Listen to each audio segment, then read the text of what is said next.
आरती श्री रामायण जी की। कीरत कलित ललित सियपी की। कीरत कलित ललित सियपी की। गावत ब्रह्मादिक मुनि नारद।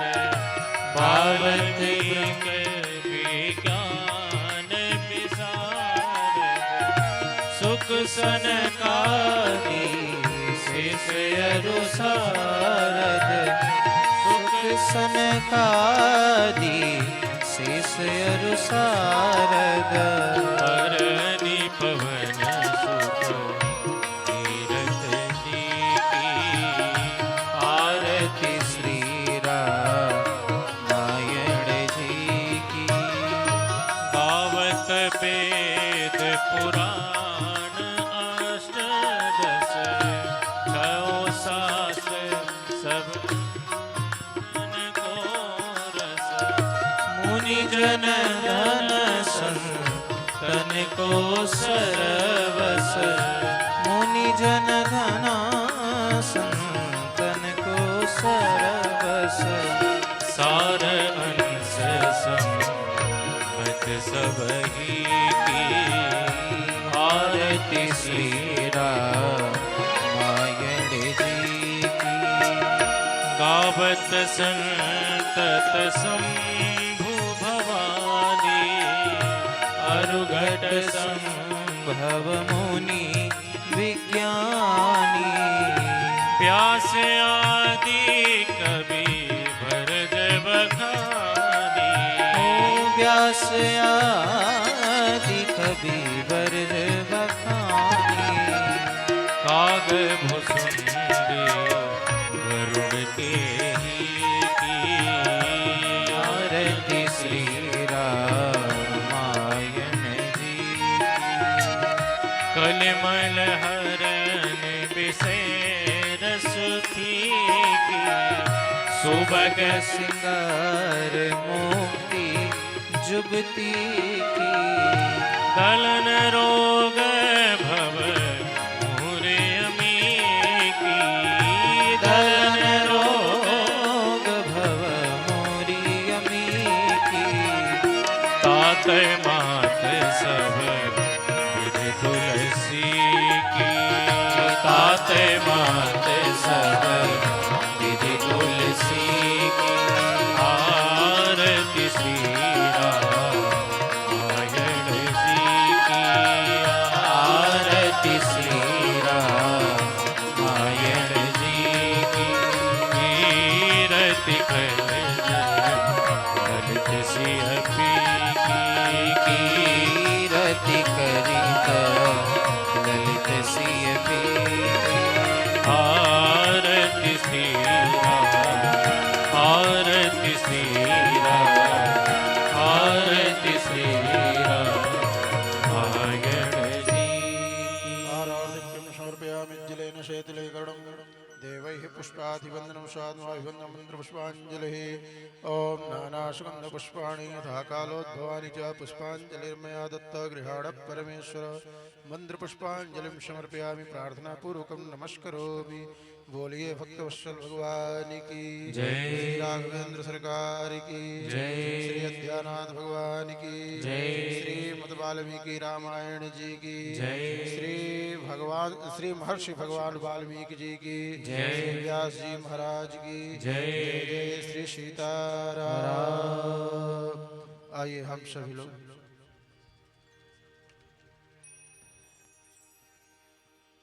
आज सप्तम दिवस के शुभ मंगलमयी भगवान श्री राम राघवेंद्र के दिव्य चरितामृत पावन प्रसंग पर श्री हरीश कांत त्रिपाठी जी यहाँ सपरिवार पधारे हैं। कृपया रीवा से कृपया मंच पर आएं और व्यासपीठ से आशीर्वाद ग्रहण करें।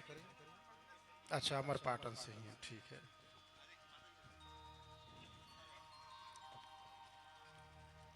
आइए हम सभी लोग, अच्छा यहीं के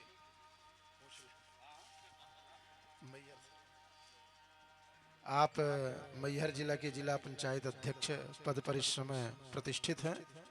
आपका अभिनंदन है, स्वागत है। आइए हम सभी लोग आज सप्तम दिवस पर व्यासपीठ को नमन करते हुए अपने मन को एकाग्रचित्त दत्तचित्त करते हुए आइए आज दिव्य ठाकुर जी के दिव्य प्रसंग का रसास्वादन करें। जय श्री सीताराम।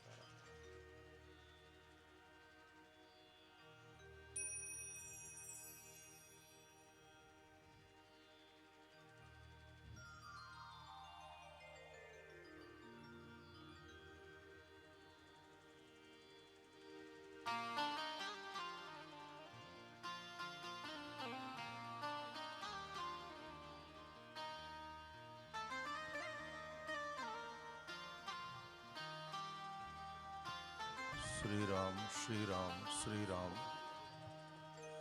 श्री राम श्री राम श्री राम श्री राम श्री राम श्री राम।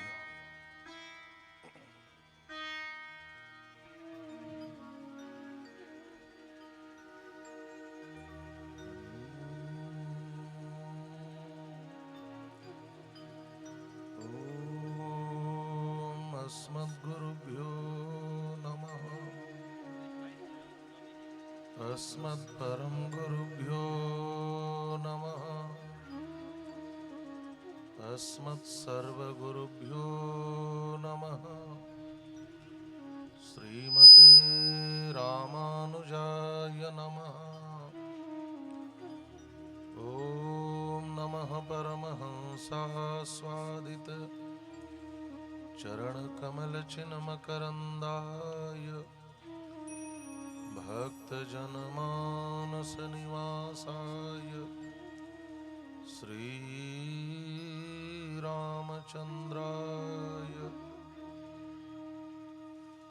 नमोऽस्तु रामाय सलक्ष्मणाय देव्यै च तस्यै जनकात्मजायै नमोऽस्तु रुद्रेन्द्रयमानिलेभ्यो नमोऽस्तु चन्द्रार्कमरुद्गणेभ्यः जानकी जीवनं वन्दे माण्डवी प्राणवल्लभम् उर्मिलारमणं वन्दे कान्तन्नमाम्यहम् रामं रामानुजं सीतां भरतं भरतानुजं सुग्रीवं वायुसूनुं च प्रणमामि पुनः पुनः। शाण्डिल्याहयवंशवारिधिविधुम् श्रीकोसले सार्चकम् विश्वक्सेन यतीन्द्रदेशिकपद द्वन्द्वारविन्दाश्रितम् स्वाचार्येषु यतौ जगद्गुरुवरे श्रीरामनारायणे नित्यं सप्तमतिं जगद्गुरुवरं श्रीवासुदेवं भजे श्रीवासुदेवं भजे। आइए अपने मन की चित्तवृत्तियों को प्रभु श्री सीताराम जी के श्री चरणों में समाहित करने के लिए भाव और प्रेम से दोबार भगवान नाम का आश्रय लें। पुनः श्रीमद् वाल्मीकि रामायण के माध्यम से भगवान श्री राघवेंद्र की कथा सुधा का पान करें। श्री राम जय राम जय जय राम। श्री राम जय राम जय जय राम।